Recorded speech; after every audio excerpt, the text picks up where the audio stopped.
This is going to be Shoot Movie Podcast. We're talking about Super 8 and a bunch of other junk.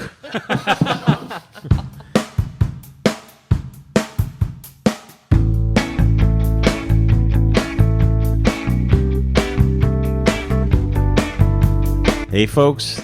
Thanks for tuning in for the Shoot Movie Film Podcast. We love it. Yeah, imagine that. Welcome to the Millimeter Club, folks. Yep. Hey, that's Owen McCafferty. Hey, how's it going? And Mr. Matt Marash. Hey, how's it going, guys? So, we've all been shooting movie film. Owen, you've been shooting movie film since 2002. Wow. Yeah. I'm the young one here. Yeah. Well, when did you start shooting movie film? I started shooting movie film in 2022. And I started shooting movie film in. Wait, don't laugh yet.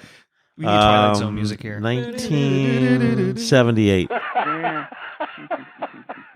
Holy shit. Wow. 78 with Super 8. The Carter years? Yeah. Yeah. Old Jimmy. Yeah. R.I.P. Yeah. And then, I shot a bunch of ultra low budget horror movies, feature films on Super 8 and 16 millimeter. And this show is really about the love of shooting movie film. We're not, we're just giving you our experiences. We're handling film and shooting film every day. And we just want to kind of share with you our experiences and fun because we love what we do. So let's open up with a letter. You've got mail. All right, so we have a letter from Rob Bilbao. Hey, Rob. I just picked up some 40 ISO 88 reversal film. Yes. I'm really impressed with it. I typically process my own with D19 and dichromate. This is one of your guys. This guy, he's after my heart. I love the neutral tones of this film. Very pleasing. Mm-hmm. I typically shoot short Betty Page-esque movies with a Keystone K38 camera with the adjustable LG lenses. Hey, share some of that footage, Rob. Yeah, we're holding out. Great job with this film. Wait, no more ND filter because previously, forever, the only film out there was FOMA R100. That's what he was saying, yeah. Yeah, which, it's fine. It's a fine film, but the ISO is just a little high for your 88 camera. 1/30th of a second. I mean, yeah. So that's what he's saying. He's so thrilled that he, knocked that down to 40 ISO. You made this for him. Yes. Right. Yeah. Rob, welcome to the Millimeter Club. Millimeter Club. Great job in this film. Before it came out, I typically shot with Fomapan R100. Right. The emulsion is not bad. No, it's but not. It's a bit too contrasty for my... so I can see that. Yep. And the emulsion is rather thick and a bit brittle. I've heard a lot of people say it's brittle.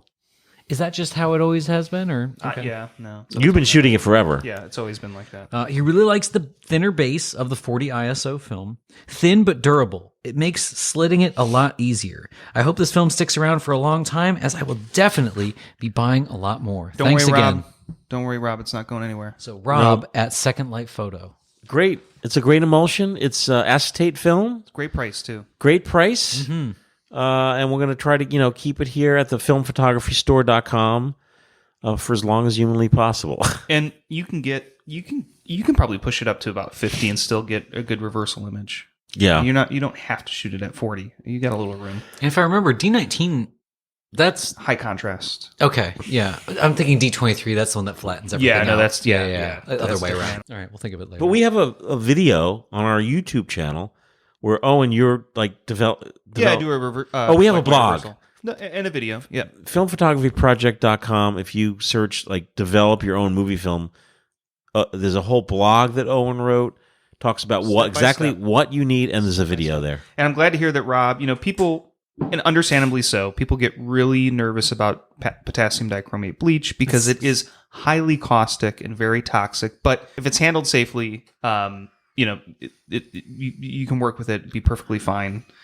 What's great about potassium dichromate as a bleach is it works really well with almost every film, and it lasts a long time. Yeah, very shelf stable. Yeah. Unlike, so there's the alternative that you might get in, for example, the FOMA reversal kit, which is a different type of bleach, which works pretty well, but it's you have to mix it up. You got to use it right there. It's the permanganate bleach. Yeah, exactly. So. Yeah. There are some alternative Sorry, we're bleaches talking out there. nerd shit, Mike. Yeah. You want to do another letter? Yeah, let's do another letter. So this is from Tony Z. Tony Z. Hey, Tony. It says, Michael, thanks very much. This roll from the Ricomite 88E came out pretty well exposed, considering I'm using the selenium meteorite. Wow, he got lucky. Ricomite, is that the late Yeah, so the selenium meters don't take a battery. They use a selenium cell. Sometimes they go bad. So he sounds like he got lucky. So I need to find a new model besides my dog. Yeah, I feel you. I have a number of AA cameras, and I'm in the process of testing the cameras and various film options. Next up will be my Nicorex 8. Ooh, that's a great camera. That's a good camera. With the Ektachrome 100. You can't go wrong there, Tony. By the way, last podcast on Super 8, interchangeable lenses were mentioned. I think we have another letter about this. The Lycina Super 8 and Super RT1 have interchangeable lenses. They sure do. Also, AA models have interchangeable. That's a great thing about AA cameras. Most of them have interchangeable lenses. He says, I've got 2 Lycina 88s auxiliary lenses. Nice. No, I'm sorry. I've got 2 Lycina 88, the 8S and the 8SV. Those are great models. The 8S has a built-in 15 millimeter, and the other lenses 6.25 936 mount in the front of the 15 like an auxiliary lens. The 8SV is a non-standard 35.5 millimeter screw mount, usually an Angenieux 7.5 to 35 millimeter, and he'll be testing those shortly, along with the Canon 8. Oh, the Virginia Slim of movie cameras. Canon 8. That camera it doesn't get a lot of love. No, and it's such an awesome camera. So portable. Takes 2 or 3 AA batteries, and a battery 3, for the meter. And a battery for the meter. It can handle film from automatically from I think 10 or 15 ASA all the way up to like 500 or 600 ASA. Incredible. Yeah, which is great with an automatic. And it's not a selenium cell. It is a CDS cell. So. Great, Tony. Hey, share some footage. We want to see what you're shooting. Yep, right? and Tony's now in the middle millimeter club. Absolutely. He's shooting with a Canon. He's got to be. Mike, what do you think holds folks back from going and trying some of the 88? Because every time I look at the scans coming out of the 88, whenever we're shooting at meetups or we're just here at FPP Studios shooting around, stuff looks great. I think it looks sharper than Super 8. People just don't know what it is. Yeah, people don't know. So generally speaking, 88 is sharper than Super 8 because majority of Super 8 are a fixed lens, a zoom lens. Some of them are plastic, some of them are glass. The Super 8 film isn't like pressing it. The pressure plate is different. Because the pressure plate is built into the... Yeah, you get a new one every time with the cartridge. Yep. Yeah. And whereas the 88 cameras have an actual pressure plate. Like a 16. And it's an actual real D-mount lens with your aperture, and there's some really, really beautiful lenses. There's so many lenses available. So if you have the right combination of the vintage camera with a good vintage lens, it's just awesome. And I can probably count on one hand the amount of regular A cameras that are out of most people's budgets, right? Most of them are within most people. I mean, they're within that I don't care what no questions asked sweet spot. Yeah. I don't care what your budget is. There is a regular A camera for you. I mean, there's some drawbacks to shooting 88 from a convenience perspective, and that is it's roll film. Yeah. You have to get hands-on. You need to flip the roll. Yeah. I think it's more that you go on YouTube and you look up shooting movie film. And it's either going to be 16 or it's going to be Super 8. I mean, I just don't think people are really talking about it. I would just like to see more of it because I think some of the big follies, especially with all the discussion of blame it on the cartridge, blame it on the camera, that doesn't really exist in these 8mm cameras. They just work. No, and if it doesn't work, it's because you know it pretty quick. Yeah, you know it really fast. My biggest advice for 88 shooters is when you get your camera, oh wow, it works great, but you got to get that test roll. Yes, even the film makes the difference. Yeah, even if it's like buying a old, vintage Kodachrome for $10, just to make sure it goes through. Yep. Thread your camera to learn how to load your camera, and then roll the entire 1/2 through. Yep. Or even flip it and roll see if your motor is strong enough to pull the film through, and if it is, you're kind of set. That's what killed that baby Rolly I picked up at the car boot set. I sent you the lenses because I ran the tester. Mike was excited. He's like, "Yes, Matt's gonna get in the 8mm," and then I got it, and it pooped after 10 feet. And the thing is, also with 88, you're not in for with Super 8, the cameras are really expensive. So for the cost of one Super 8 camera, you could buy 2 AA cameras of the or same three, model. depending on what you're buying in Super 8, because some of these prices are getting outrageous. So have a We're gonna backup. talk about that. Have a backup camera, because the film you could just, in dim light, just pop it out and put it in another camera. So in many respects, for me at least, I think it's a more practical camera.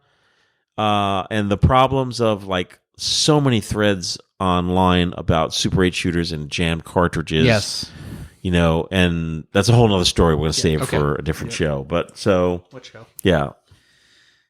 Yeah, if my grandmother back in 1950 could figure out how to load, no offense to my beloved grandmother, may she rest in peace, but if she could figure out how to load a regular camera, anybody can, right? It's like don't. It's sweat consumer cameras. Then that's what they were made for. Yep. Yeah. What's the next letter? This one's from James. Hey James, Jimmy. Just wanted to say hi. Hey Mike and Matt, I'm just listening to podcast 336, FPP, pre-film movie podcast. Yes.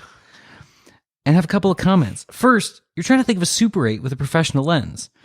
I have a Bellew? I don't speak French, so Anyway, Bellew 4008 ZM2. With a Schneider Kreisschnack Bellew I Optivaran. can see the dollar bills. 6-66. He's got the Pro Zoom 1.8 lens on there. He's not screwing around. There's a regular C mount. Oh. There is an auto mode that will set the aperture auto-magically on the fly. Magically. But it can also be fully manual. Wow, I didn't know that. That's pretty Nice. sweet. Yeah. I do know with the Bellews, anytime it's like 008, that's like the Pro version the Pro series of it, yeah. even in the 16 millimeters. Although their consumer cameras are, I would consider them pro compared to most Super 8 cameras. they're pretty sweet. Yeah. Let's see. Yeah, it's a really good camera when it's in perfect working order. This is the crux, I think, on the Bellew cameras. They're very like finicky. We have Super 8. any of their cameras. But he's saying this is Super 8, right? This is the Super 8. And because we mentioned Super 8s that were like fully manual. Did he say where in the world he's located? He did not. Okay. There are a lot of folks, more so in Europe, that service these cameras. You have a lot more options. I know there's one operation in the States that will Probably do all. They might do it. I think they do all. No, not anymore. Oh, them or but Pro 8? You know Pro 8 does. I know. Yeah, they do stuff. And there's also a guy that just does Bellew parts and like conversions and stuff. I got it 27 years ago when my son was born. Wow. So now I could use a real good CLA, which is pricey, he mentions. You also mentioned reversal processing in reference to movie film and home processing. It brought to mind a project I did a while back where I shot a bunch of postcards in a 100-year-old 122 postcard format camera. I shot the paper directly in camera and then reversal processed the paper to make individual postcards. It was super fun. And he linked us to Scan. Maybe I'll do another project and send one to you guys. Oh, yes, please. Keep up the good work. Regards, James. Well, absolutely, James. You need to keep this stuff up. Yeah. But also, that Bellew's not getting any younger. That's right. Get that in for CLA. Yeah, I want to know. Like, does he say if he's shooting it? James, are you shooting that camera? It sounds like I've got it. Here's what it does, James. But I haven't shot it in a minute. We can't admit you to the FPP Millimeter Club until we know. I'm telling you, that we you just got need to that camera and know leave. you're using it. We need to leave a lot of these applications pending. Don't put the kibosh. Just like leave it. Yep. Pending until further investigation. Yeah. Well, thanks for writing. Yeah. Thanks, James. So, hey, let's talk about your Super 8 topics. You want to go Super 8? Yeah. All right. So, Super 8, folks, I don't have to tell you, Super 8's super popular. The most popular. Number one movie film format. People love shooting Super 8. Film is amazingly available by Eastman Kodak. And now we have original Wolfen film that is manufactured by Wittner Cinetech in Germany. They're pretty active on social media. They like Yes, our they stuff. are. They reshare. The thing, I mean, I'm jealous of many people living in Europe for reasons I won't go into now. But one of the great things about living in Europe, of course, is that you can get bulk Super 8 film and load them into reloadable cartridges, which is nice because when you do that, you're getting down to like $10 to $12 a cartridge. Oh, and once you move to Germany, you're going to be like stopping by Wittner Cinetech like once a week, have like coffee with those guys. Train from Bremen to Hamburg, it's like an hour and a half. It'd be great. Okay. Yeah, I'm just jealous because you're gonna. I'll be like, who's the FPP? Who's Mike Ross? I'll get like a call from you, and I'll just be like, I don't talk to that guy anymore. Right. I'm just jealous because you can have access to Andec. Yeah. You need to cozy up to them. Let them know your FPP, and you'll be in. Yeah. So for folks listening, one of the reasons why I'm even talking about Super 8, because Super 8's how I got started. It's what sparked my passion for photography way back in 2002. And after they got rid of Kodachrome, I just like stopped shooting Super 8. That was it.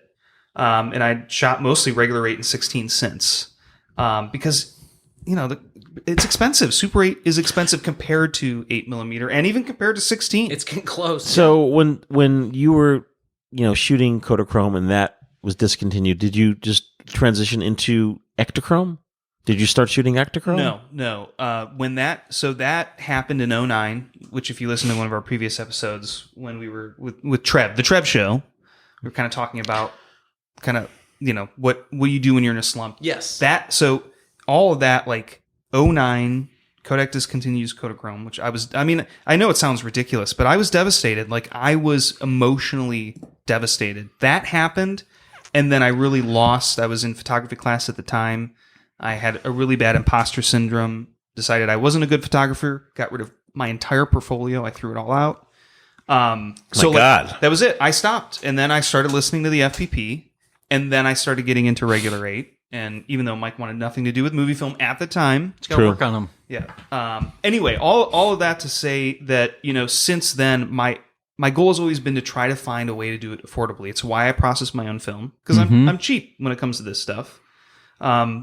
As a millennial, I don't have a whole lot of extra money, and so I want to get as much bang for my buck. We're rolling into recession number 3. Let's. So one of the things I've noticed as I've gotten, and I'm getting into Super 8 again because I'm traveling to Germany in next month with my partner. We're getting married there. We're also there to kind of do some neighborhood shopping. We're hoping to move there in the next year or two. And I didn't want to take regular 8 because I knew I'm gonna be on the go a lot. I wanted something light, easy that I could pop in. I'm going to be in my wedding, and can't afford to hire Matt, unfortunately. Oh, come on. So I decided I'm going to shoot Super 8, and honestly, like I haven't really shot Super 8 in a long time, and I knew I wanted to get an XL camera. Because I knew I was going to be shooting 500T indoors during the wedding, and then I also knew I wanted something that I could shoot during the day as well.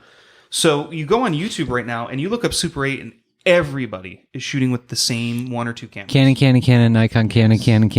Yeah. Canon, Nikon, Canon. Yeah. That's right, yeah.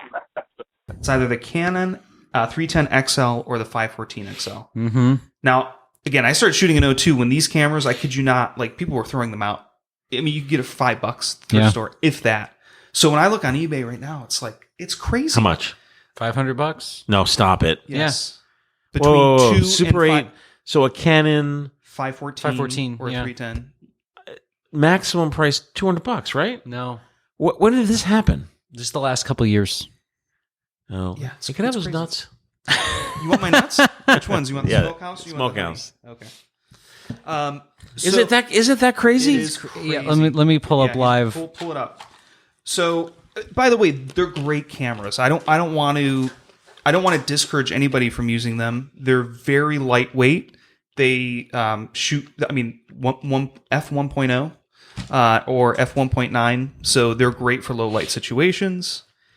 But in my opinion, 100% these cameras are overpriced. And so what I want to talk about today is what are some alternatives to those models. There are alternatives that are almost exactly identical. They just don't have the Canon badge. Well, Go ahead. hold on a second. Go ahead. So I'm on eBay, and of course, when Mike's you sweating like he can't when believe you it. search eBay, I only search you go completed. sold items. Yeah. We're talking about Canon 514 XL, $499, yeah. $499. It says mint. $380, $539. Here's $185. It's crazy, right? $369, $475, $349. Folks, save your money. I mean, the cameras are great. They're not. Wow. You are paying the reason you are paying a premium because, by the way, these cameras are not rare. Canon made bajillions of them. It's a hype tax. It's a hype. Exactly. The only reason that you're paying that price is because, for whatever reason, that That's took off the on YouTube, camera. and it's the camera. It's kind of like Mike.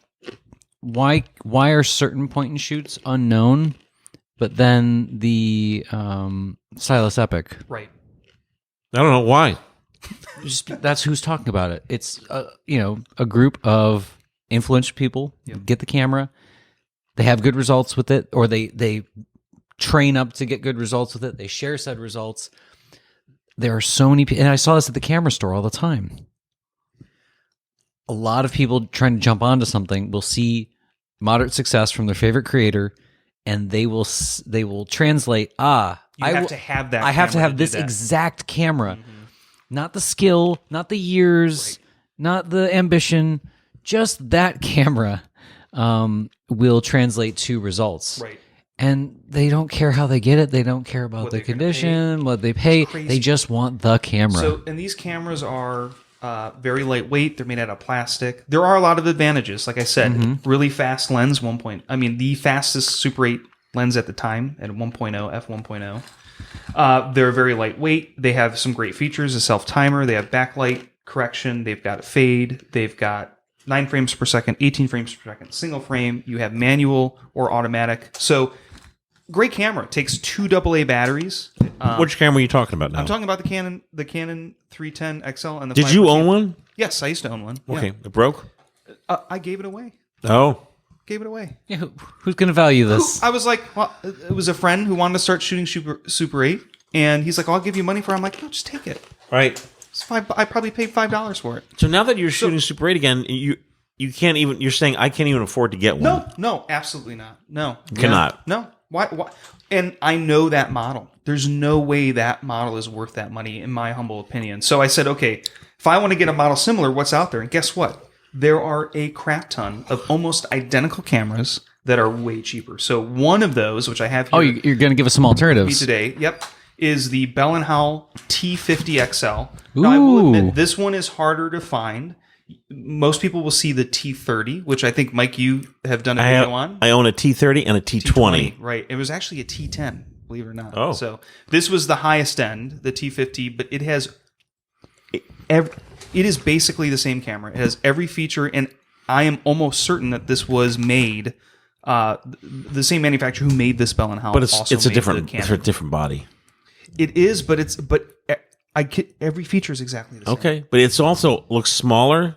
It is a little smaller. The lens may not be as good. The lens is slower. So this is the same lens that is on the 514. Okay. The 1.0 is on the T30, Okay, and it's also on the Canon 310. So these Bell & Howells, they're a little harder to find, It's pretty smooth. it's smooth, it's quiet, it's lightweight. Don't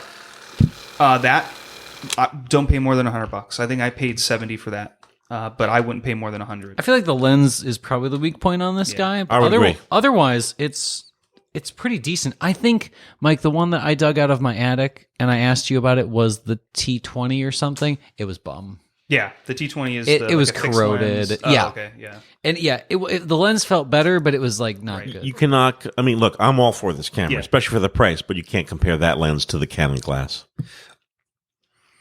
Be realistic. Maybe. I'm not convinced that's not the same lens that's on the 514. Okay, how much? I think I paid $70. I wouldn't pay more than $100. Okay, that's high. Interesting. The lens Only works when the only button's works down. when you're rolling. That's why would you do that? I don't know. The brawn. That's why I like the brawn. You can do it outside of that. And I Yeah. would say most are the same way. Okay. So, but that's not. You're only limited to that. You can also. There was the Sears 3XL. That's an f1.3. Okay. Yeah, and a I've seen Sears those. 2XL. Again, you're looking $20, $30. Same exact features that are on the Canon. There's also the Chinon 213P XL and the Chinon 612 XL. Also identical features to the Canon. So who started doing XL and then everyone was like, we're going to copy? So was it Canon? It was Kodak. Oh, okay. So Kodak introduced With existing their light film. with the 160 Ektachrome 160. It Oh. was revolutionized home movies because you didn't need a light. So if you're looking, any of those cameras I mentioned are absolutely fantastic alternatives to the Canon. It's going to give you the same exact results, and you shouldn't be paying more than $100 for those cameras. There are disadvantages to this camera. So the other thing I was considering is, again, I want to shoot 500T. So we're going to be inside a lot. The thing with these cameras is they cannot detect the 500T notch. So for those listeners who maybe aren't familiar with Super 8, it comes in a cartridge and there are 2 notches. There is a notch at the top of the cartridge, which tells the camera what speed the film is. And then there's a notch at the bottom of the cartridge, which tells the camera whether it is daylight or tungsten. Okay. All that bottom notch does is it pushes in a pin to either push the 85 filter away or keeps it in. The top notch is your ASA. So these cameras, including the Canon 310 and 514 and all the other ones that I mentioned, can only handle 25/40 ASA ISO film. They can handle 100 and 160, and that's it. But if you shoot 200T, it's gonna 200T, you'll be fine. It's fine. Yep. But if you're shooting 500T, especially if you're going to be shooting outside, yes. this camera is going to overexpose your film too much. Now, all of the models I mentioned, you do have manual override, so you can expose them manually. I don't want to fuss with that when I'm on vacation. Like I just want a camera that you should point and shoot. Oh, the T20 does not have manual override. No, it doesn't. Yeah. No, only the ones that I mentioned. Yeah. So if you're shooting Sunday pasta at your parents' house, right? It's indoors. I think that's just you, Mike. And it's really you guys drinking milk with that? No, you do not drink. You do not drink milk with pasta. Every spaghetti dinner on Wednesday nights, we did the vitamin D milk. I never realized till this weekend of how Irish the podcast is. Seriously, we're gang. We really are. We've said gang, but the Irish gang got Mirage here, who's like secretly Irish. Yep. You got McCafferty. We got Lazenby. She's Irish, right? Her maiden name. I can't. O'Brien. So anyhow, and I think Paige also has some Irish, doesn't she? I'm pretty sure she does. English, I think. That makes more sense. Yeah, I'm gonna have to ask her. I'm gonna have to.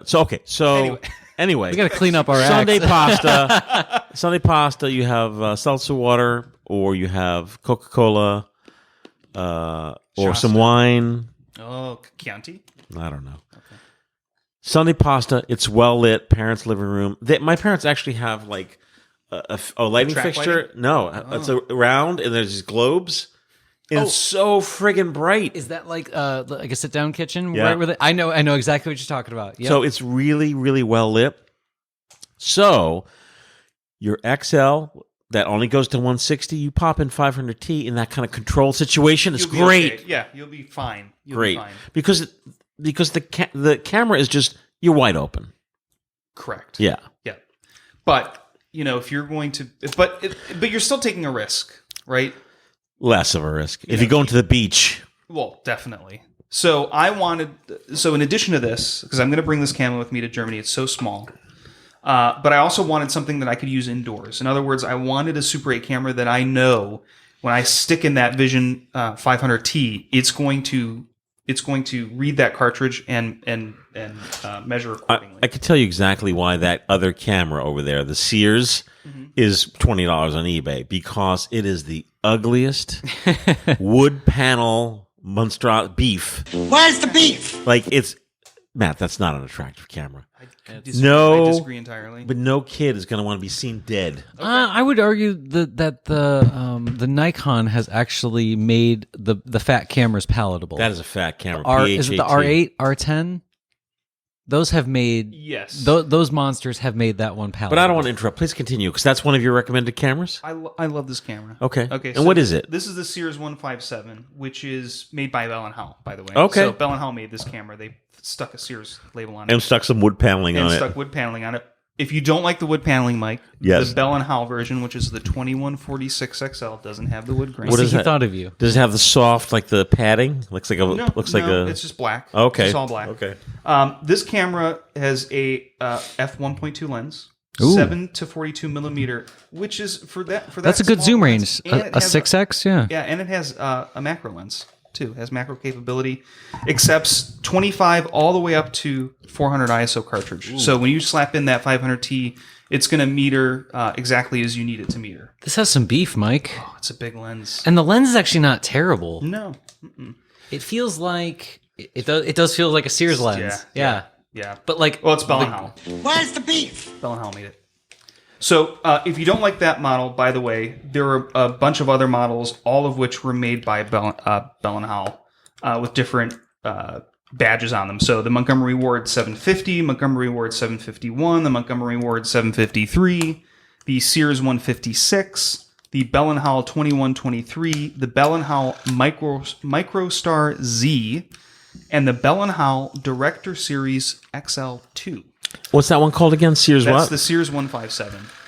All of these cameras are great because, like I said, you can slap any of the modern vision film in there from 500T, and the camera will be able to meter, natively for the film, and it has a great zoom. I think the lenses are great. They're very light, and you're going to pay less than $100 for these cameras. So, all of that to say, you don't have to go with the Canon 310 XL and 514 XL. Doesn't mean you shouldn't, but if you're looking at those cameras and going, well, crap, I really want to shoot Super 8, I can't afford those cameras, that's fine. There are some great alternatives that are going to give you just as good, if not better, performance for half the price, or in some cases 4 times less the price. So currently, as of this moment, there's not available, or there's no sold items on eBay. No, that's impossible. I just bought that 3 months ago. I'm sorry, what's it called again? Sears 157. Sears 157. 157. XL. Oh, XL. Oh, and how do you force this into macro? Oh, yeah. Do you have to go close and then switch it over?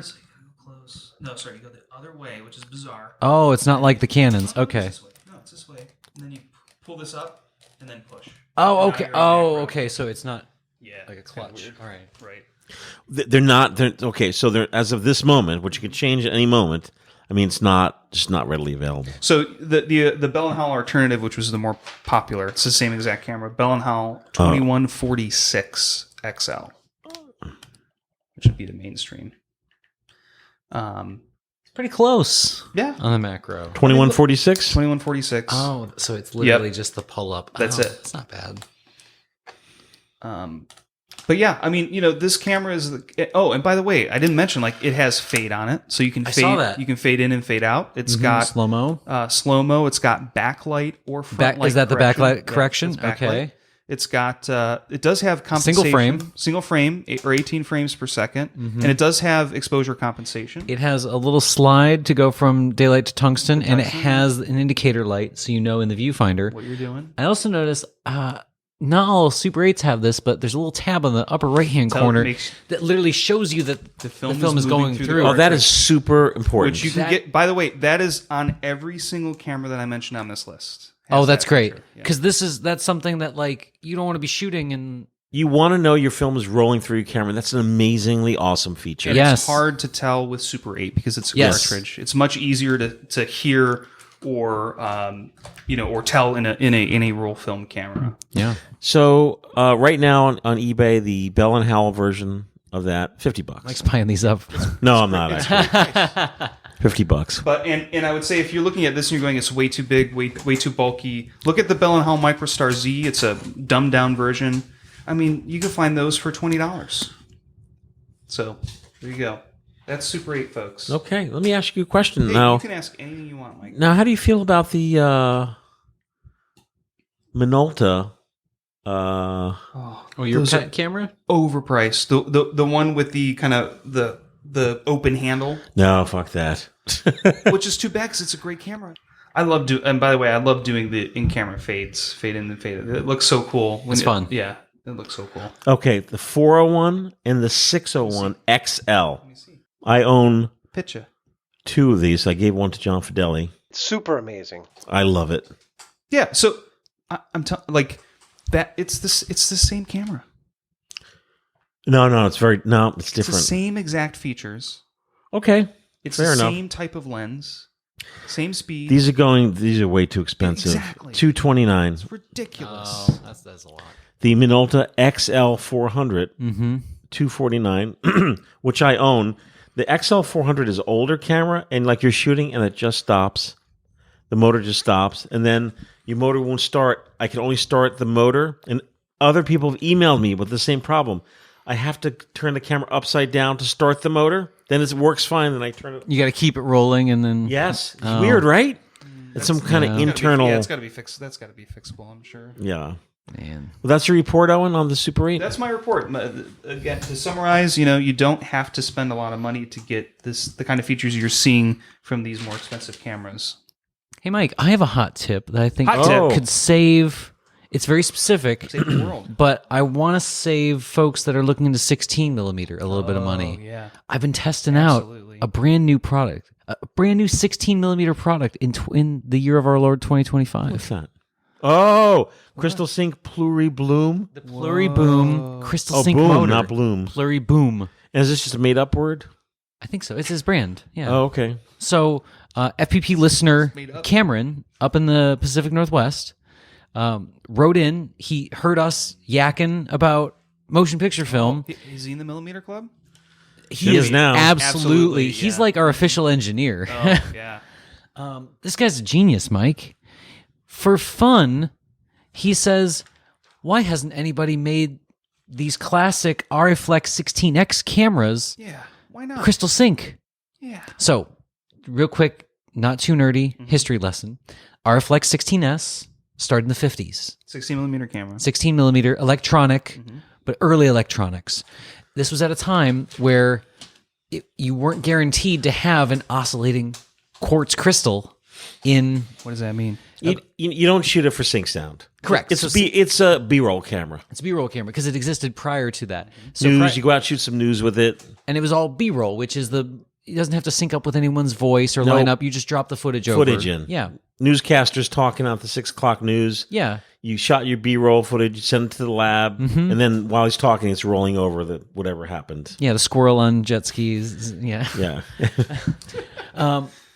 But Cameron has developed, and he's hand making with a combination of 3D printing and off the shelf parts, a crystal sync motor Incredible. for the Ari. So Call him right now, folks, because seriously, when someone releases something this good, 6 months, 8 months, a year from now, all of a sudden that person could be gone. Cameron, you going to be gone? I hope he's not in danger. No, what I'm just saying is that this is like, I mean, we experience a lot of creatives who they build something, they have it, and then you're not guaranteed 2 years from now it's still going to be available. That's all I'm saying. I hope it is. So do I. So I want to show you guys kind of what just the motor itself, and then I want to talk about how it's performed, and then kind of talk about the creative process in making this happen. So, folks listening, we're not a visual podcast. So, traditionally, the Aeroflex S has a motor that's kind of like, what would you call that? Like It's really like a metal insert, which is literally the motor itself. it's cylindrical. Yes, it's a metal cylinder. Some of them have dials on there Yep. to adjust like your speeds. Yep. And many times these motors, the construction of them limits what your frame rate is. So this is the original one that came with my Ari. It looks like it. The Also, same colors. to be fair, the Ari S is kind of loud. So, I mean, Yes. that's not a camera designed to record dialogue, so to speak. but now it's conceivable. It's possible. And they did make a blimp for these. Yeah, if you have a blimp or you're shooting a long shot and you're If you're like 2 meters away, you're Yeah. fine. Yeah. So the original motor that came with this is this little silver cylinder with a plunger at this bottom, and this part spins when I add electricity, my voltage. This one fixes the camera at 24 frames a second, but it's not really. And that's an 24. Ariflex. This is the Ariflex one, Right. But it's not guaranteed 24, not to the same standards as all of our modern electronics, which use a synthetic crystal motor. So anything that has a clock in it has a crystal motor. So, and we take that for granted, but that really didn't become affordable until the late 60s, early 70s. And again, this camera predates that. So to retroactively modify this camera to take that would cost thousands of dollars because you're trying to do it to a camera that wasn't designed for. And it was cumbersome. And like Mike said, it was loud, but it's still kind of cool. And the idea of Crystal Sync sounds amazing, especially when you are someone that is trained in cinematography from the digital sense, because you assume all of this will have that. Right. Well, Super 8, for the most part, is not going to have it. Some do, but it's weird. Yeah. It's a very premium offering in film to have that. Generally, tens of thousands of dollars on these cameras still. they did make crystal sync models and motors for the Aries, and those were still thousands of dollars and very expensive conversions. And then fewer people could service them. So Cameron, in his wisdom and a little bit of whimsy to make this happen, created the Pluriboom motor here. Now this motor is the shell is 3D printed, but inside you can tell it's a very heavy, like it's a metal it's off the quality. shelf. Yeah, It's it's a very quality. quality motor. But what's great about it is it doesn't smell Why are bad you either. smelling it? What are you doing? It's checking. It smells like machiney. Yeah, It it smells. doesn't smell like the cheap stuff, you know? But he's got good labeling on there. But the interesting thing about this is it doesn't rely on the internal power supply of the Auriflex. It has its own 4-pin, which is a professional XLR connector. So it's got 4 pins for a 12-volt power supply. He also makes and sells a battery for this. He also does? Okay. offers the 3D print to this print guy's your own battery case for it if you want. But FPP Millimeter Club super fan, super member. yeah, super creative. Yeah. it does have a USB Type-C at the top of the motor. This is for like firmware updates and like just making sure everything's Yeah, to so you spec. can't- when I first saw that, I thought, oh, it's got a built-in battery. If this ran off at, that was the first thing I asked him. Yeah. He's like, that's what the XLR is for. Right, Which right. honestly, that makes sense. This is the professional connection you assume in this type of camera. Even my camera is modified for the 4-pin, so I'm already set. Do you know what the original pin was for the Ari? The original pinout on the Ari was actually a very... Is it a 2-pin? yeah, I have one. Here, let me get it. Okay. Don't ask me about Ari. I got all this shit. Hey, man, you ever heard of an iron?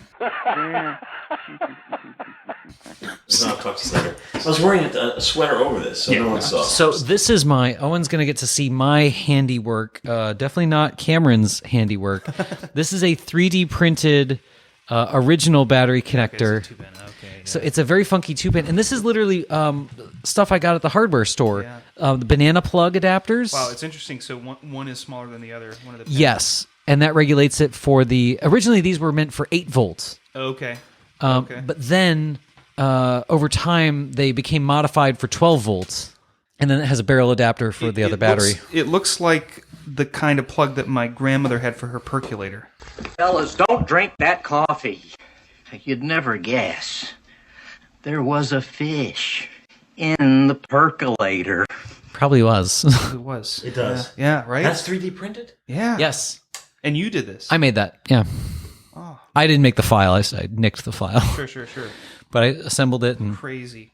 so that was the version 1. You know, everybody's smarter than me, Mike. and then really. Here's how much better my cable making has gotten, Owen. This is the cable I made recently. I made Mike a couple cables for his Ari. Oh, yeah, no. And that's a 4-pin. I mean, this looks like you bought it from B&H. Thanks. Like, But I use the thick boy cable too. It's nicer. Thick boy. Would you call me?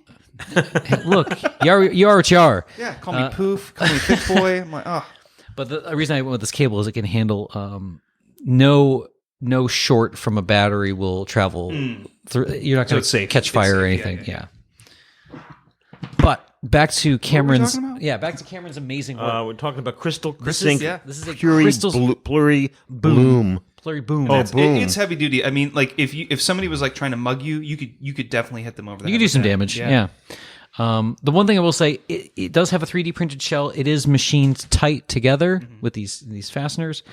Because it's not fully metal on metal, there does have to be some ventilation because as we know, when you're regulating something on a motor like this, the excess juice has to go somewhere, and that gets given off as heat. Yep. So you don't want just a completely enclosed space where the air can't escape. So there are some air holes.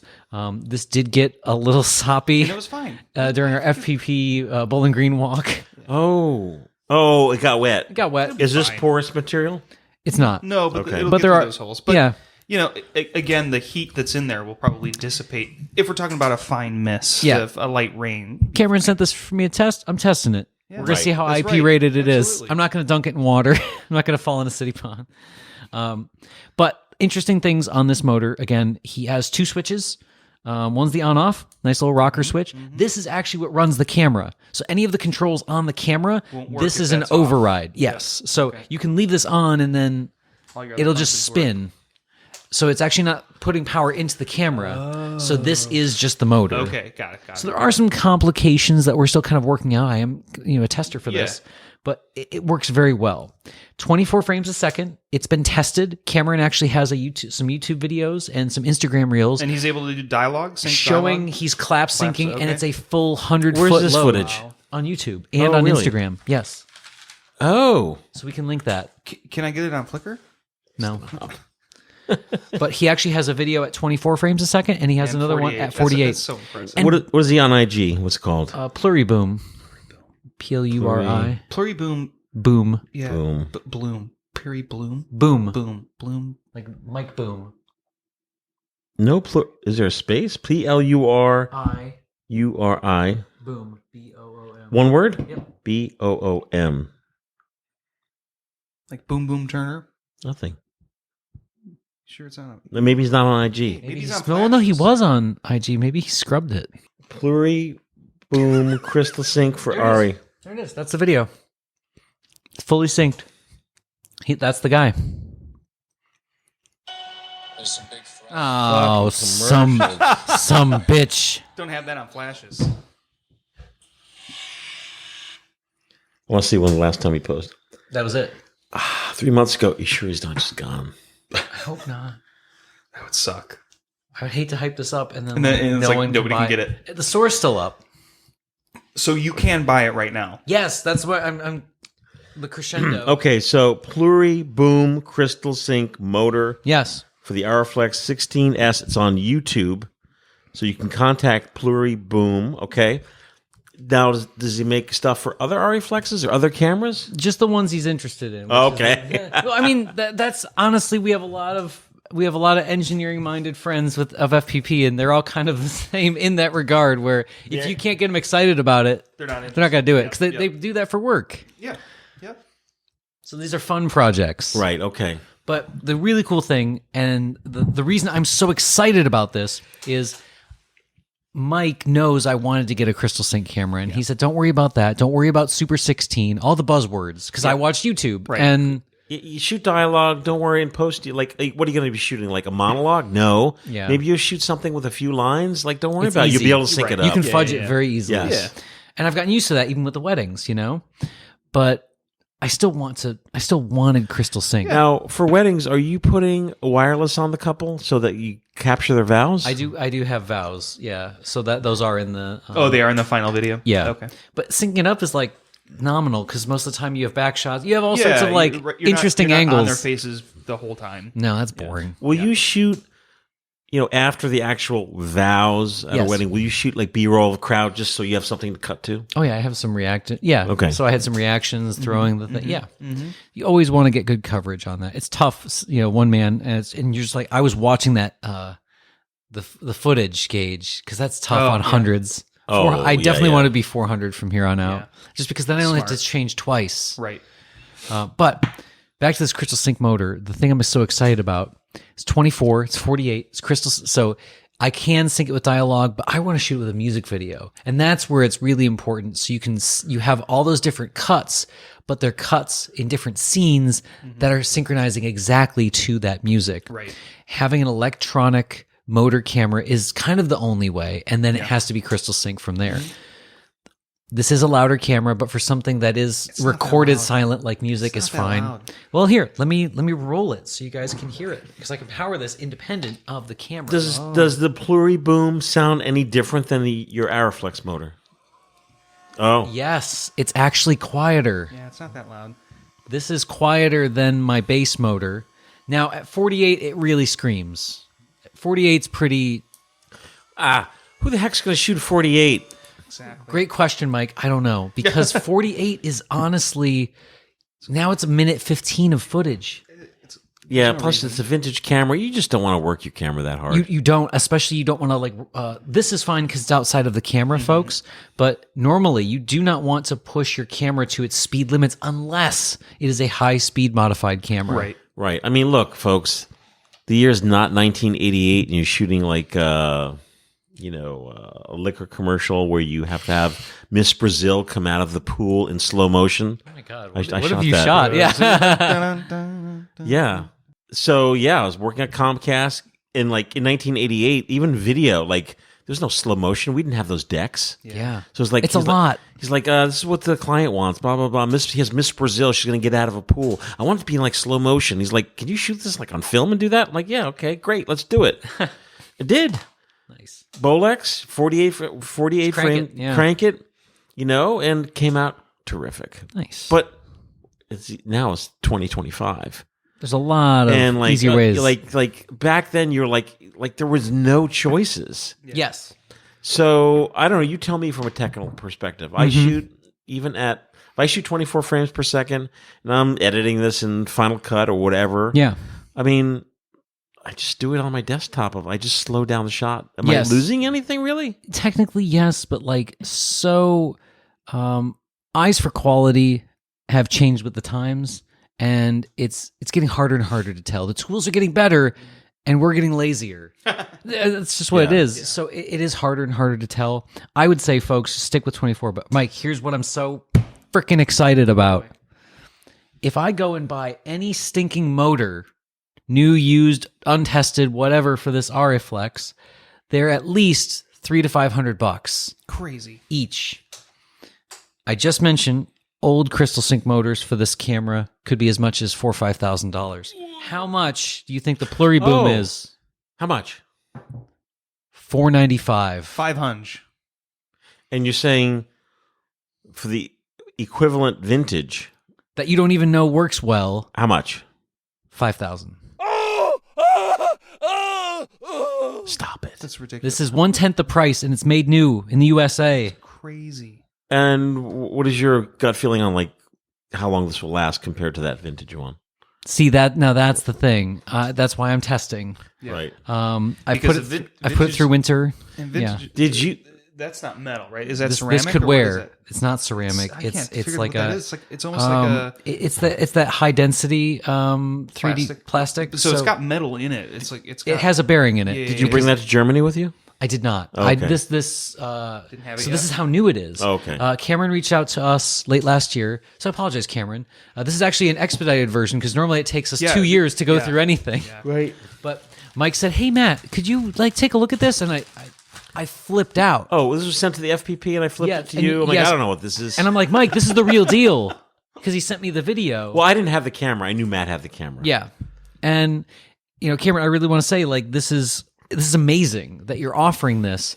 I still think the price is actually like kind of low don't for say what it that. is. No, but like realistically, now in terms of like longevity, I don't know.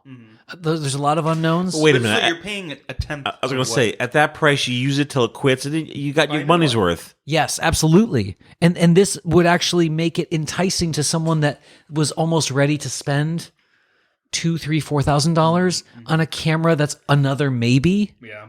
Now you can like really you buy an Aries 16, you clean it up for $500. The person that serviced it tries to sell you a motor that you don't need for $600, and you say, it's all right, I'll pass. And then you go buy one of these, and now you're in business. So for those, excuse me, listeners.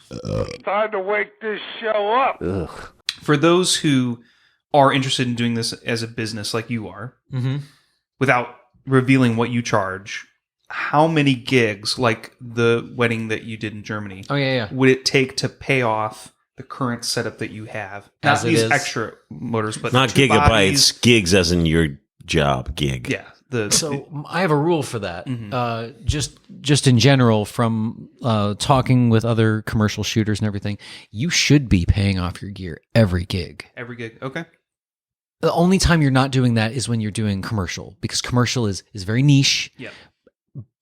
But you should be paying off a niche piece of gear every gig with it. Okay. Yeah. So like there you're doing rentals. Well, you should be passing along that rental Right. and or renting Absolutely. out your own gear. And- Yeah. One of these podcasts we should do, like the business of cinema. Like how do you make that business work? Barely. It's niche. No, it is. It It's is the niche. base. Yeah. Oh, it's niche. Niche, Okay. niche. I mean, how you tell me, Matt. I mean, outside of Hollywood and the handful of directors that are shooting on film, Yeah. what commercial Commercial jobs. So few because they're just spoofing it. Yep. I think I even sent you one the other day. There's like there's an ad making the rounds right now on social media. It's a J. Crew, and it's square format. I've seen that. And they literally dropped the gauges, but it's square. That never existed. Somebody just said, make it look film, and they found a thing and they squeezed it and sent it out. Yep. So that is they're peddling an ever more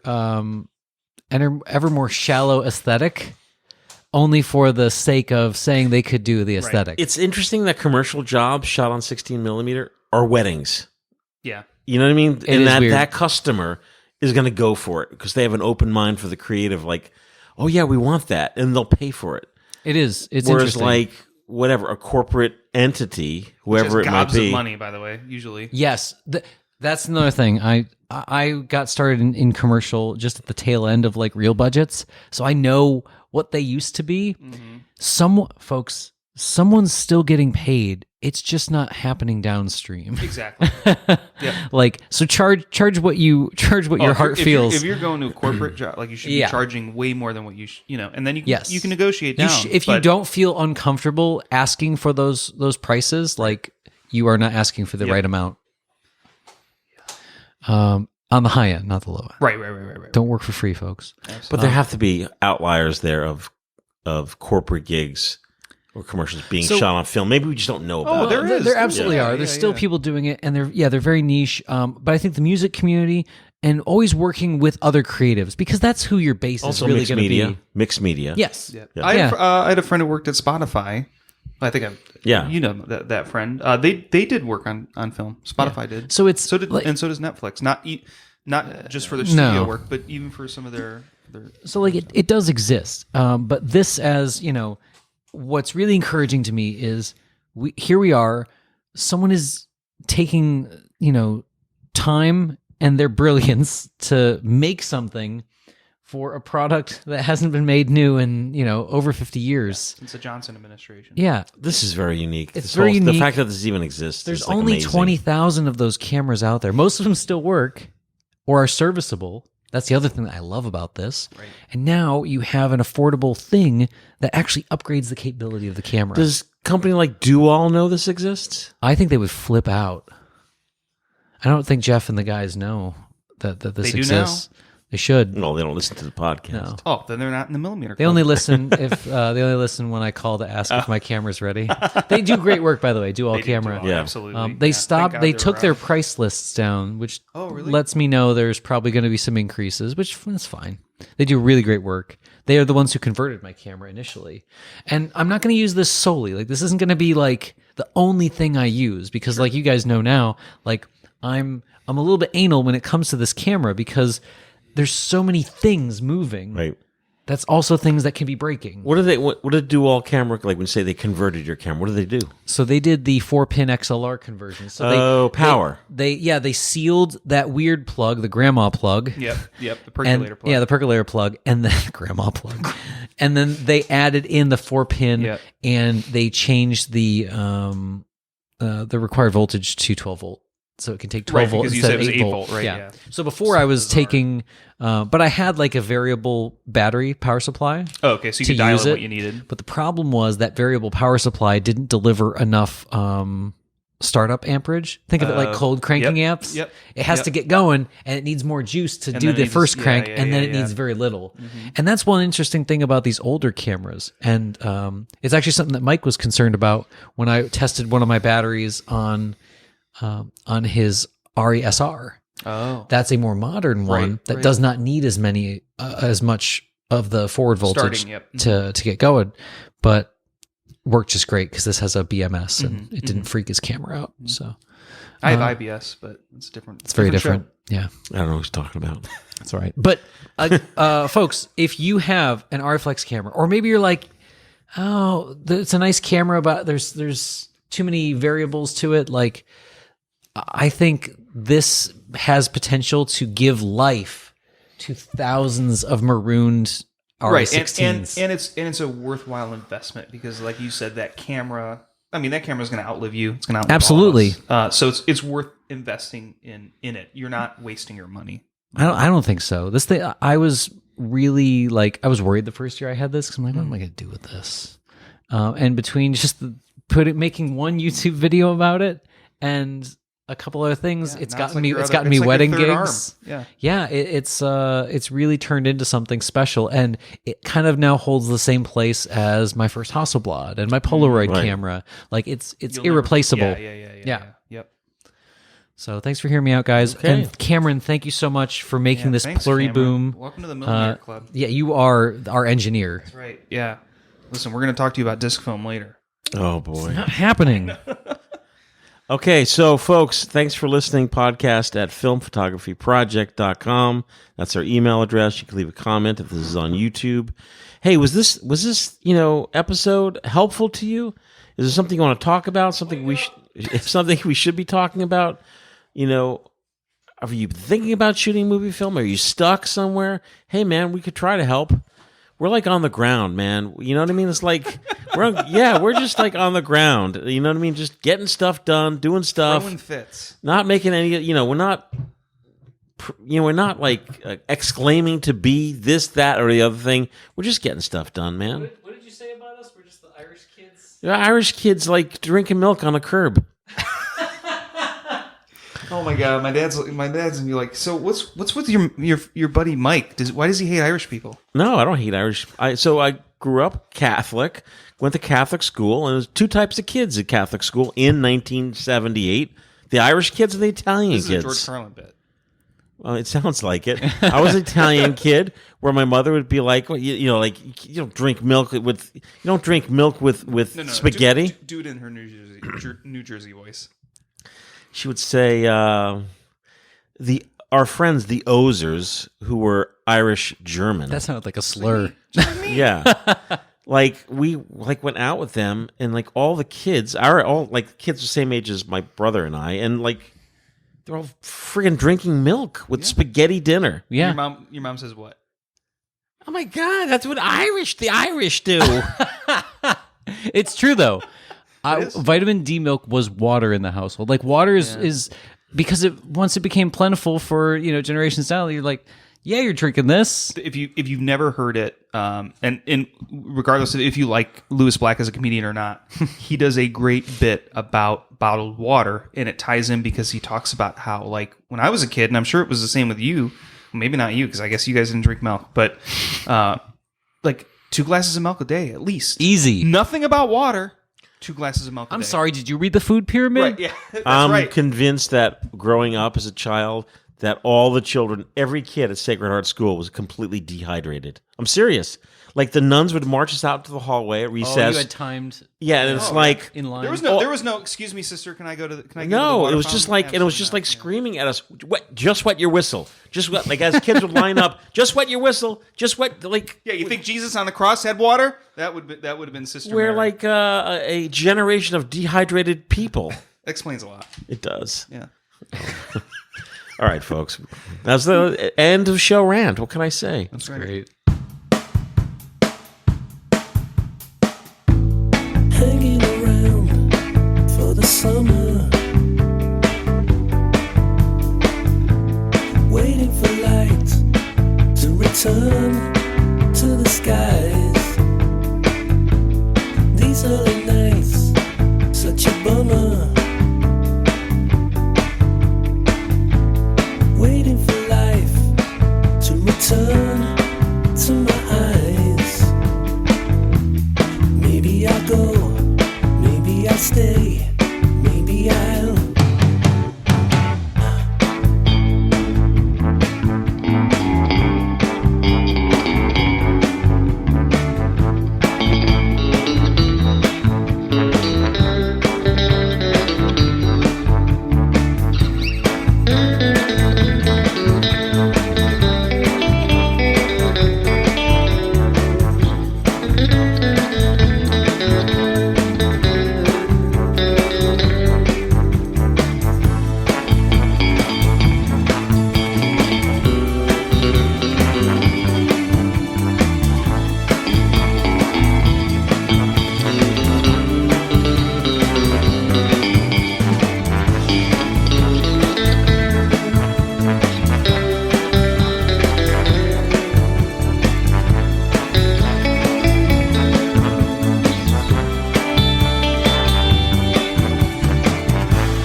print that. Let's move on. Don't you want a second take for protection? What's to protect? It was perfect. Come on. Hey! Cops! We don't have a permit. Run!